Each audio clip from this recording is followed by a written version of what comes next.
Salut, que la paix et la joie de notre Seigneur Jésus-Christ soient avec nous.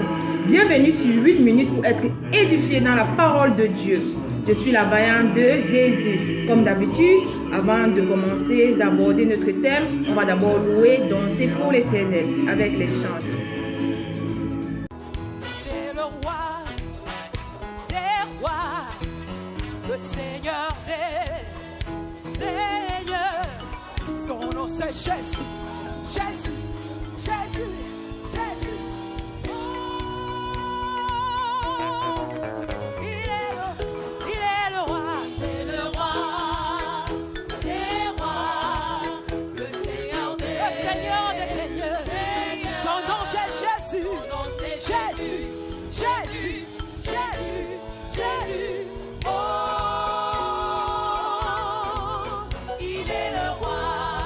Merci les chantes.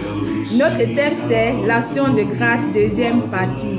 On va d'abord rappeler qu'est-ce qu'une action de grâce avec le pasteur Yves Castanou. Nous avons dit que l'action de grâce c'est un acte, une attitude d'appréciation, de gratitude, de reconnaissance, de remerciement envers Dieu et aussi envers les hommes par lesquels Dieu passe. Parce que toutes les fois que Dieu fait des choses, généralement, pas toujours, mais bien souvent, il passe par des hommes. Et il est important de savoir marquer une pause et de simplement exprimer, soit par un acte, ou par une attitude, ou par une parole, de faire des actions de grâce, d'offrir des actions de grâce, de dire des actions de grâce. Ou encore, on parle simplement d'être reconnaissant. On parle de dire merci, rendre grâce, remercier, apprécier, etc. Merci, pasteur. L'action de grâce, c'est dire merci, c'est d'offrir et d'apprécier les bienfaits de Dieu. Est-ce qu'on peut donner le meilleur de nous-mêmes sans avoir la foi en Dieu? Oui, l'évangéliste J.P. Makanzo va intervenir. Vous ne pourrez pas donner le meilleur de vous-même si vous n'avez pas la foi. C'est la foi qui précède toutes choses. Avant de donner quoi que ce soit à Dieu, ayez foi en Dieu d'abord. Amen. Amen. Merci, évangéliste. La foi précède toutes choses. À l'exemple de Jésus, il faut croire, ensuite rendre grâce. Oui, pasteur Elvis veut intervenir. C'est pour ça que Jésus, il vient devant le tombeau de Lazare. Il rend d'abord l'action de grâce. Regardez la dimension de la foi. Il vient et ne dit pas, Lazare, sors du tombeau. Non, il dit, Père, je te rends grâce. Autrement dit, Père, je te fais déjà l'action de grâce par rapport à ce que tu vas faire. Donc un merci qui vient avant l'action. Alléluia. Oh, ton voisin n'a pas compris. Un merci qui vient avant l'action. C'est ce qu'on appelle les actions de grâce de la foi. Merci, pasteur. J'ai une question. Nous savons que la grâce, c'est aussi une faveur imméritée que Dieu nous accorde. Est-ce que Dieu considère nos œuvres afin de nous accorder grâce? Oui, tu peux intervenir, évangéliste Yinka. Frères et sœurs, Dieu sait que nous sommes faibles. Et c'est pourquoi il a mis sa grâce à notre disposition. Si Dieu devait considérer les œuvres plutôt que la grâce, je sais qu'il n'y aurait pas de place pour les faibles comme vous et moi. Merci, évangéliste. À quoi alors la grâce diffère de la chance? Parce qu'on dit souvent que j'ai la chance. Je veux savoir la différence entre la grâce et la chance. Oui, pasteur Elvis Pouka va nous répondre. Ne confondez jamais la chance et la grâce. La chance, pourquoi? Parce que dans la chance, vous avez ce qu'on appelle la probabilité. La chance est un événement qui peut se produire en bien ou en mal. D'accord? Quand ça devient en mal, on appelle ça la malchance.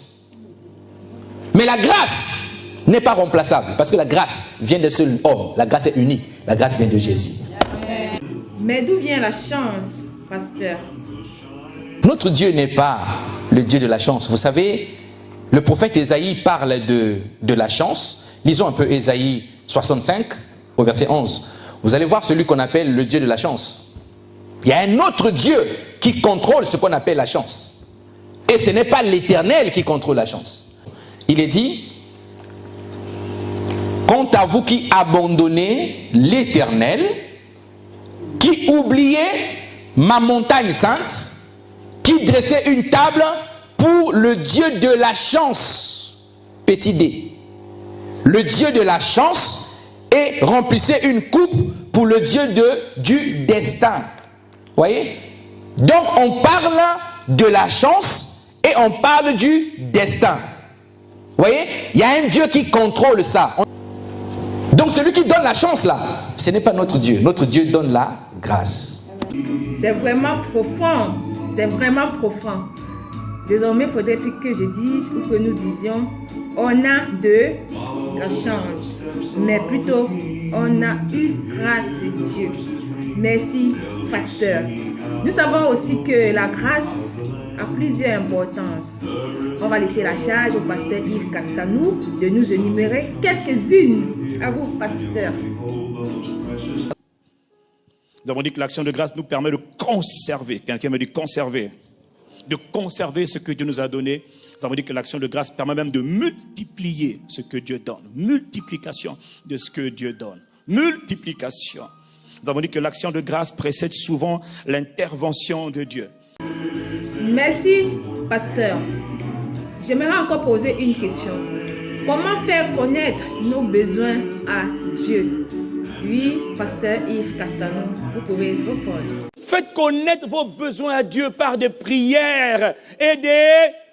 Mais n'oubliez pas que vos prières et vos supplications doivent être saupoudrées, accompagnées, mélangées comme de la mayonnaise avec ce qu'on appelle des actions de grâce, avec de la gratitude. Ne priez pas pour prier, ne priez pas pour prier. Oh.